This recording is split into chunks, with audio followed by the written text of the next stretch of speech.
Hey, what's going on, guys? XpertFusion here, and today I am bringing you guys Season 1, Episode 1 of The Walking Dead Telltale Games TV show adaptation that I am writing myself and putting together for you guys. I'm going through the entirety of it. I'm taking the game storyline and adapting it into what I would make it into if it was to become a TV show. I'm going to turn it into a TV show, changing up things, changing up characters, changing up storylines, but making it in my own unique way, adding in stuff, adding in new locations, new characters, new stories, but just adapting it from and basing it off of the Telltale game story. Of course, putting it into a TV show format. It's going to be a lot of fun. I'm going to try to go through a lot of it. I've done already a good season or two worth of content, so I have a lot of stuff that I could put together for you guys. And we're just going to start off with episode 1 today, which is, of course, titled A New Day, the same title of the first episode of the Telltale Games Season 1. And this episode is pretty exciting, so let's get to it. So the episode begins with a close-up shot of Clementine's eyes as she lays in bed asleep. She's, of course, in her house. She suddenly wakes up, startled by a bad dream. She breathes heavily, tries her best to retain her breath, and her babysitter, Sandra, comes rushing in. She comforts Clementine, asks her what's wrong. Clementine says that she's okay and it was just a bad dream. Sandra reassures her that her parents will come home soon and that she doesn't have to feel alone since, she's here. Clementine hugs Sandra and thanks her for being such a nice person to her. Sandra tells Clementine that school was closed for the day because of some sickness going around in the school, and she doesn't have to go, so she doesn't have to worry about it. She can go back to bed for a bit. Clementine sighs and says she was looking forward to seeing her friends today. She's actually one of those kids that enjoys school, surprisingly. She asks what kind of sickness is going around, and Sandra says she doesn't know. They just said some type of a flu. But school is ending soon anyways, and summer's just around the corner, according to Sandra. The scene transitions to Lee running down the road as he is then all of a sudden surrounded by police cars that same morning. It's like 5 a.m. at the moment. He's surrounded by police cars and he surrenders. He then ends up in the back seat of a cop car with handcuffs within the morning, and the officer's name is, of course, Officer Harper, and he is the guy that was in the back seat. Different name, but same person. Just think of that person in your head as a human, and think of Lee as a human. We all know what Lee looks like. Think of them if they were in human, actor form. That's what you should picture them as. Officer Harper tells Lee that he assumes he must have not done the crime, and Lee questions what he means, and Harper replies with saying that most criminals back in the day in his seat usually scream bloody murder, that they didn't do whatever crime they caught the person doing, and that Lee is the first person in a while that hasn't said a damn word since he got in the car. Lee says he's not going to beg, and Harper tells Lee about his story. One time there was someone in his backseat crying that he didn't do it, even though the cops caught him chopping up his wife with a cleaver right in front of his children. Harper stops the car suddenly because they come across an accident in the road. Harper calls up his partners and tells him to send an ambulance. Harper gets out to see the passenger as a walker, eating the driver's neck. Harper points his gun at the man and tells him to stop, biting the man, as Harper has a face of disgust as he just sees this person ripping out the person's neck. Of course, it's a walker, though. Other police start showing up just as the man who was turned starts reaching towards Harper. Some ambulances show up as well, and the cops speak together, questioning what the hell to do as the man reaches towards them. Harper sees the bite on the man's arm. Then it cuts to an opening sequence that, of course, every episode will have. Lee is kind of in shock right before it cuts to it, though. He's kind of looking at him because he can see what's going on outside the window. And it time jumps to 5 days later. Lee wakes up in a prison cell. Music is playing as he's going through the daily life of a prisoner by eating terrible food, taking a shower with other prisoners, and working in the courtyard. In his cell, he makes friends with 3 other prison mates, including Randy, Jim, and Jeff. Randy is a white crackhead pot dealer imprisoned for killing a customer after robbing him. They all go over why they were robbed. Jim is this big black dude imprisoned for killing his neighbor with a damn rock. And then Jeff is kind of an older man who was imprisoned for robbing a drugstore and accidentally fired his gun, which killed the clerk. I'm going to put pictures on the screen of what I would assume these guys would look like. Kind of just picture those guys in your head, and that's who you should be thinking of. They're not actually actors or anything. I literally found pictures of random people that I thought would look good. I kind of just researched certain positions, certain attributes, and came up with this. The four all talk about and learn about Lee a little bit. Randy asks Lee all about his past life and why he was imprisoned. Lee straight up says that he murdered a man for sleeping with his wife. He doesn't sugarcoat it. Randy asks, how did he do it? And other creepy questions like that. And Lee was kind of freaked out by it. Lee says he didn't really want to talk about it, but back at Clem's house, Sandra stands outside on the porch. She looks around for a bit. As she goes inside, Clementine lies on the couch while coloring a picture of her and Sandra together. Sandra then gets a call from the school and answers it as she makes pancakes. Sandra tells Clem that school has been canceled for another week because of this sickness. Clem tells Sandra that she's worried about her friend Clarice and she wasn't feeling well last week and she hopes she doesn't have the same sickness. Sandra tells Clem that she thinks it's better to stay home since the police are advising them to do so. It seems like this is serious and that people are actually dying from it. Clem's mom calls the house and Sandra answers. Sandra tells her mom all about the sickness and how the school's been closed for another week because of how serious it is. Clem's mom tells Sandra to keep her inside and that if Sandra goes out for anything, she makes sure she washes her hands thoroughly just so no one will get sick. Clem's mom tells Sandra that some sickness is also going around in Savannah, which is where they're staying on vacation. They are being forced to stay into their hotel until further notice because of it, so maybe it's the same thing, but probably not. So she asks if she'll be around in Savannah for longer, and then she says yes, so Sandra agrees to watching Clementine for a little bit more. Sandra asks Clem if she wants to speak to her mother. Clem is already out of the room as she is playing with her pet fish. Sandra walks into the room and hands the phone to Clem. Her mother tells her that she'll be home soon and asks how everything is going, and Clem says it's good other than having to stay home from school during the last week. Her mother says it's best to stay safe. She tells her she loves her, and Clem says she loves her too. Back at the prison, Lee has breakfast with Randy, Jim, and Jeff. They talk about how disgusting the food is, and Jeff says to get used to it. The group are put to work in the courtyard. Lee and Randy have conversation while smashing stone with pickaxes. Randy tells Lee about his beautiful wife and his son. He tells Lee he regrets everything he has done. Randy asks Lee if he has any kids, and Lee says he doesn't, but he was planning to with Leah. Leah is his wife. Randy says the man he killed stole his money, and the money was for his wife and kid, not just for himself. Randy tells Lee that just because you are in here as a prisoner doesn't make you a bad guy. Lee tells Randy he didn't want to kill the guy who slept with Leah. He just wanted to hurt him, but the bad part of his mind took over and went too far. Randy smiles and tells Lee that everything will be alright in here. 2 days later, Atlanta is full of riots and mayhem. They kind of go through a montage of showing everything going down, and it's really getting bad. People are running from rioters and turned walkers, and things are on fire. Sandra stares at the window of her house while holding a baseball bat. Clem sits in a room and colors a picture of her and Sandra holding hands. It's the same picture as before, but she's still working on it. Sandra hears a noise coming from outside. She goes outside to the garage and sees someone in it. She asks if they are okay as the person, who is a walker, turns around as blood pours out of its mouth. Sandra tells it to stay back and that she'll hurt them.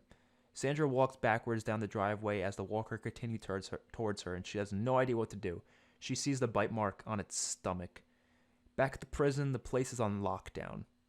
The four stay in their cell as the police roam the tombs of the prison. They hear a gunshot, which startles Lee. Prisoners start trying to get out of the cells and yell at the cops to tell them what the hell's going on. Even the SWAT team comes in with assault rifles and such as they aim towards the prisoners and let them out of their cells into the cafeteria. The chief of police gets up on the table and fires a shot from his pistol to calm everyone down. They're all gathered up into the cafe. He tells them that they are all being transferred to a prison north of here since this area is not safe and they're being evacuated. He tells them they will be notified what's going on later, but for now they need to stay calm and get with the program. He says to keep it short, there's a sickness going around, it's killing people, and it's also making people go insane and turn them into man-eating killers. At Clem's house, Sandra continues to back up from the walker down the driveway as she sees a nearby neighbor running out of her backyard to avoid a walker. The walker gets on top of the lady and bites her shoulder. Sandra comes over with the bat and hits the walker off her. The woman's husband, whose name is Carl, comes outside with a shotgun and fires at the walker's stomach and then at its head. He then shoots the other walker in the head as well. Sandra remains in shock at what she just saw. Carl says they were already dead, and Sandra asks how the hell he knew that. Carl says he knows because it's how this sickness works. He sees his wife bleeding out of her neck. He freaks out and tries to stop her neck from bleeding. Sandra tells him that he should bring her to the hospital, and he asks her for help, so she helps him carry her to the truck. Sandra says she would come, but she can't. She has an 8-year-old girl to look after. Sandra returns to the house. The prisoners are chained up on seats in prison buses. Lee, Randy, Jim, and Jeff all sit near each other on the bus. Lee's in front, then Jeff, Jim, and Randy all behind.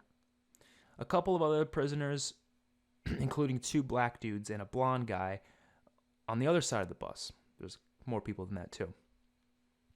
An officer drives the bus down the road, following a bunch of the other prison buses. Sandra gets back to the house as a walker comes from around the corner of the house and attacks her. She drops the bat and is forced to the ground as the walker attempts to bite her.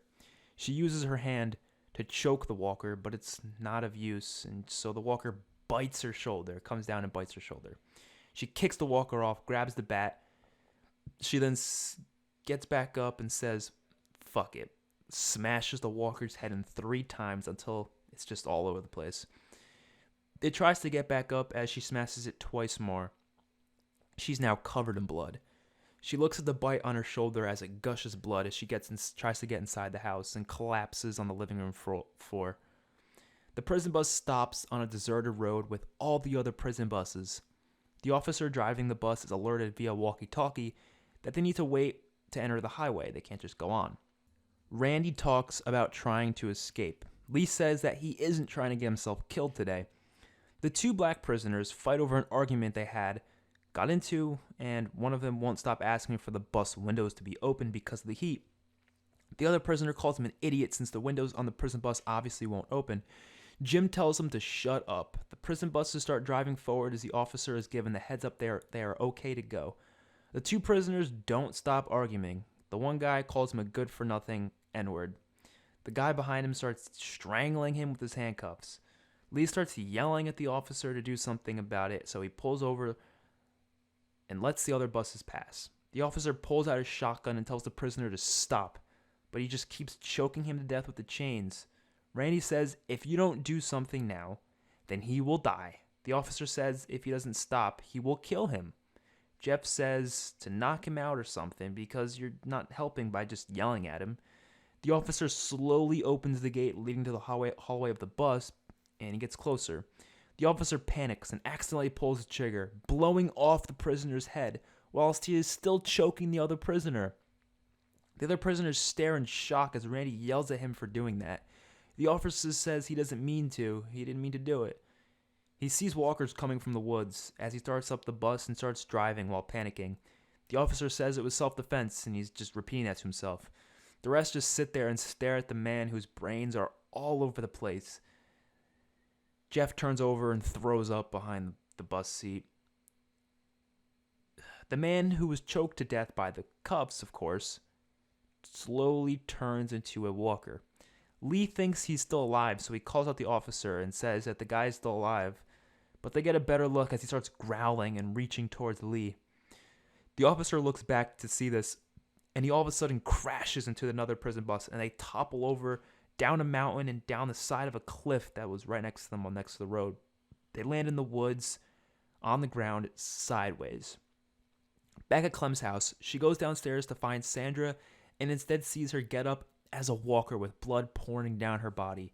She starts walking and growling towards Clem as Clem stands in shock and all of a sudden snaps out of it and runs upstairs and locks herself in the room as Walker Sandra tries to climb her way up the stairs, but she can't seem to do it. Lee wakes up in the crashed bus as the prisoner Walker reaches towards him while still chained up. Randy struggles as Jim tries to grab onto him as a walker, which means, of course, that Jim is dead. Jeff is alive, but also struggling from Jim trying to reach at them as well. Lee says they gotta get the fuck out of here as he sees walkers coming from the woods towards the bus, The officer is nowhere to be seen, but he left his keys on the floor. Lee points out that as the random blonde guy also turns, to a walker of course, and starts reaching towards Jeff. Lee also notices this and points out that the officer left a Glock 17 on the dash of the bus. Jeff sees that the lock on his cuffs are busted from the crash and that he could pull it off with enough force.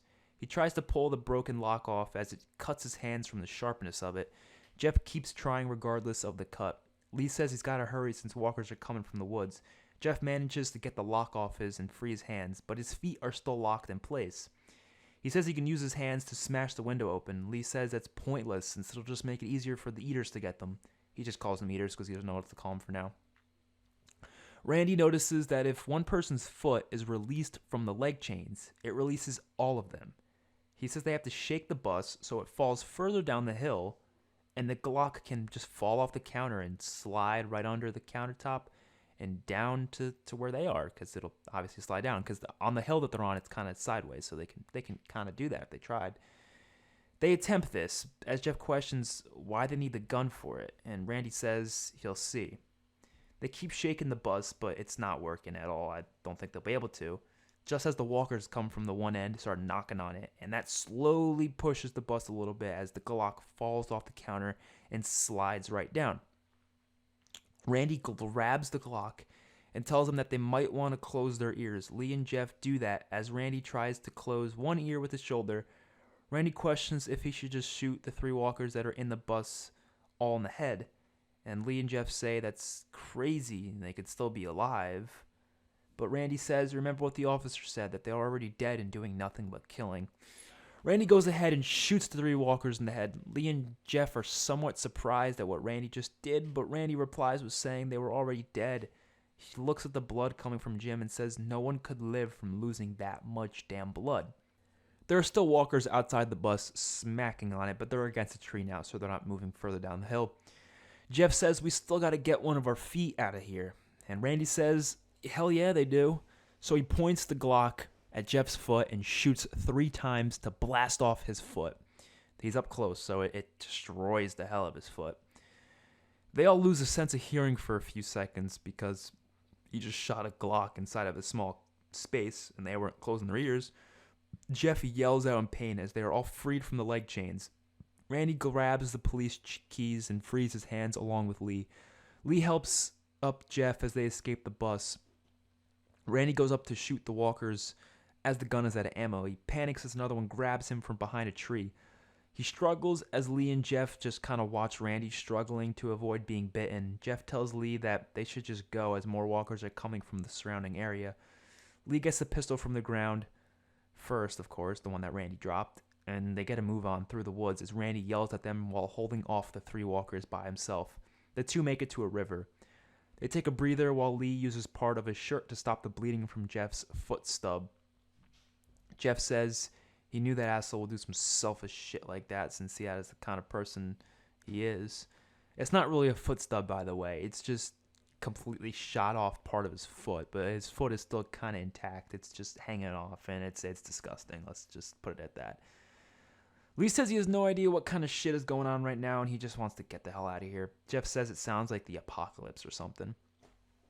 Lee questions what the hell they should do or where they should go, and Jeff says he ain't going back to that shithole, and that's for sure.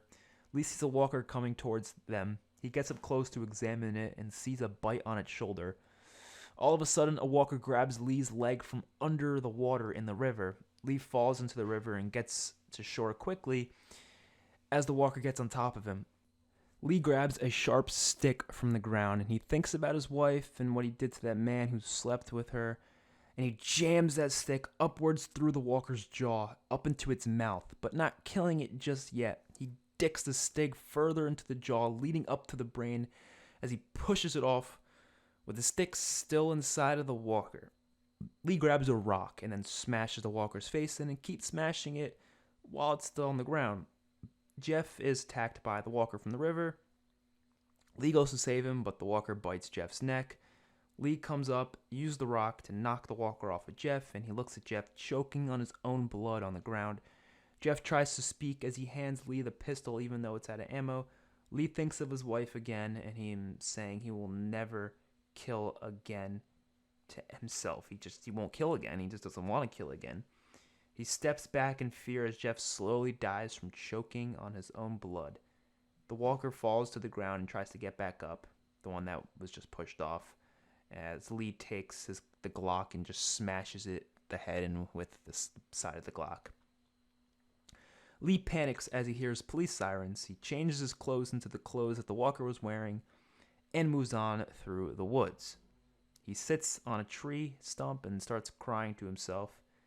He thinks about what he did to the man who slept with Leah, and we get a flashback. Lee returns from a trip in the early morning that he returned from, and he goes upstairs to see his wife, Leah, having sex in the morning with a man named Ryan, a man that slept over. Lee attacks the man after questioning what the hell is happening here. They fight in the bedroom, which ends up with Lee pushing Ryan out the upstairs window, and Ryan hits his head on the concrete outside and dies. Leah looks at Lee in shock as Lee makes a beeline for the door and runs down the road. Next thing he knows, the cops show up and take him. Return to present. Lee opens the Glock's clip and looks inside to see that it has no ammo. He moves on to the woods and makes it to a small little neighborhood area with some homes. He returns to the woods and buries the Glock under some dirt and leaves, then goes back to the houses. Lee walks down the road and sees that everything is deserted, almost everything at least. He goes over to someone laying on the ground as he sees their guts pour down to the floor. Lee turns around quickly in shock as the smell stings his senses. He almost pukes, but he doesn't. Lee looks down at his leg and notices that he has a major cut from the butt crash, which has been causing him to limp. He goes up to a nearby house, Clementine's house, and knocks on the door. He asks if anyone's home and that he's not an intruder and not sick either. He notices that the door is a little bit open, so he just kind of walks in.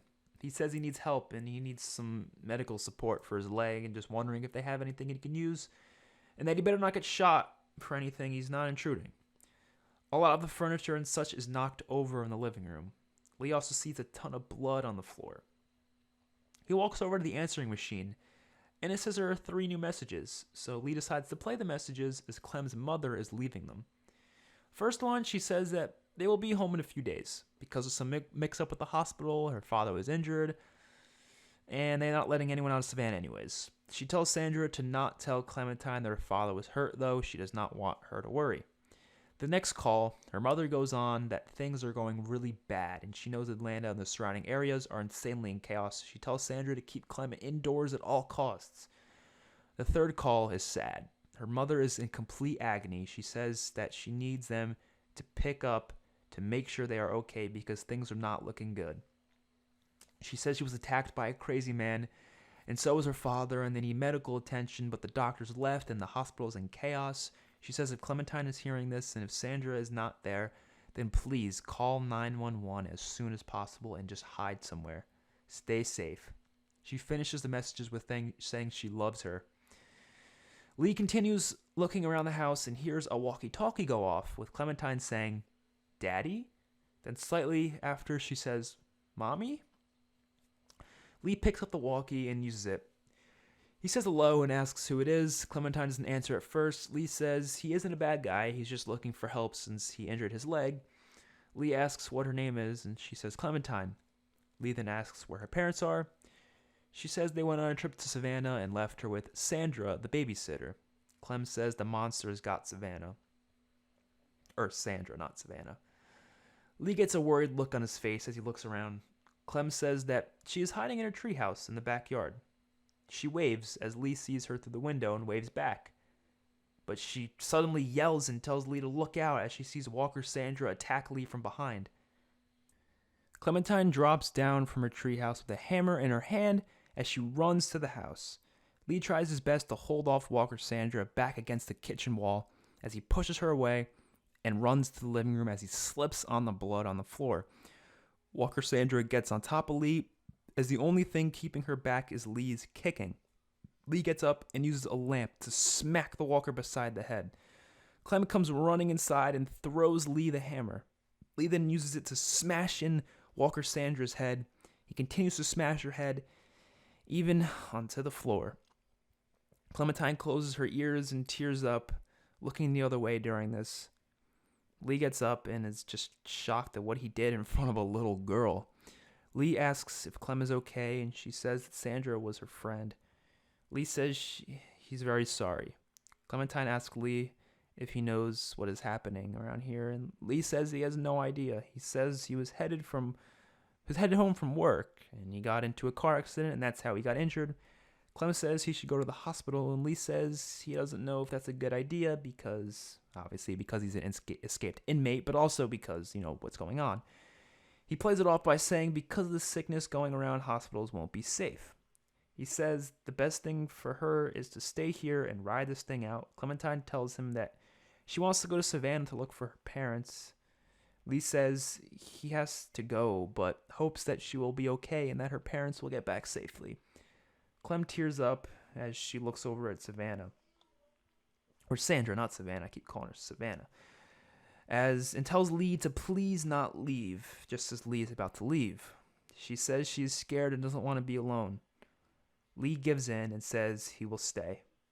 Lee helps Clementine give Sandra a proper burial in the backyard.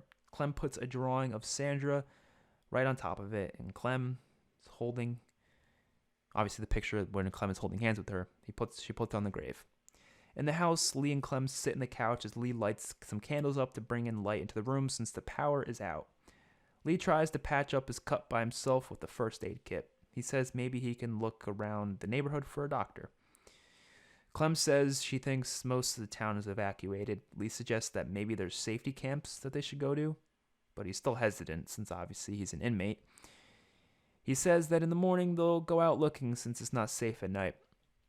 They sit and eat cereal without milk, as Clem tells Lee that one time where they drank spoiled milk, it was really gross. And Clem asks Lee about her life and such, and Lee replies with saying he was a history professor at some college called Athens College. He also says that he has one brother and that he hates chocolate. Clem asks if he's married or has kids, and Lee says he has no kids. And he also says he has no wife, but he's lying. Clem then tells Lee a little bit about herself. She says she wants to be an artist when she grows up. She's 8 years old and she loves baseball. Lee asks if she plays softball, and she says no, she just likes watching her dad's team that he coaches. And she watches, professional baseball, of course, as well. Their conversation is interrupted by a noise coming from the backyard. Lee tells Clem to stay put as he goes to check it out with his hammer in his hand. He walks around the corner of the house and is suddenly attacked by two walkers. It looks like a father and a son. One big walker and one young walker. Lee gets a good look at them as he backs up near the pool and attacks the big walker with his hammer. He sticks it in its head as it gets stuck. The walker falls down into the pool. The kid walker comes rushing towards Lee as he uses an axe by the shed to chop the walker's head clean off.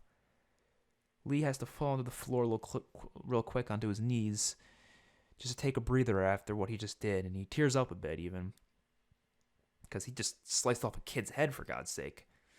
He opens up his wallet and looks at a picture of him and Leah.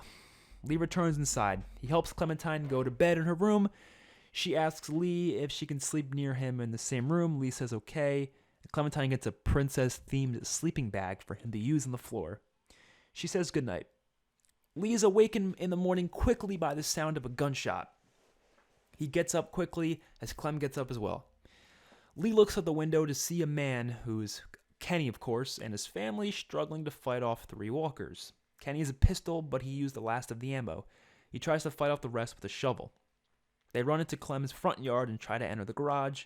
The wife, Katja, holds back the son, Duck, from any danger. Lee comes running outside with the axe. He goes up to the walker and slices the axe through its head. Kenny then uses the shovel to slam the other walker in its face as Lee finishes off the last one with the axe as well. Kenny thanks Lee for the help as Clementine comes outside. They all introduce each other. Lee says he isn't her dad, but they just met yesterday, and he lies and says the same thing he said to Clem about the car accident and on the way home from work.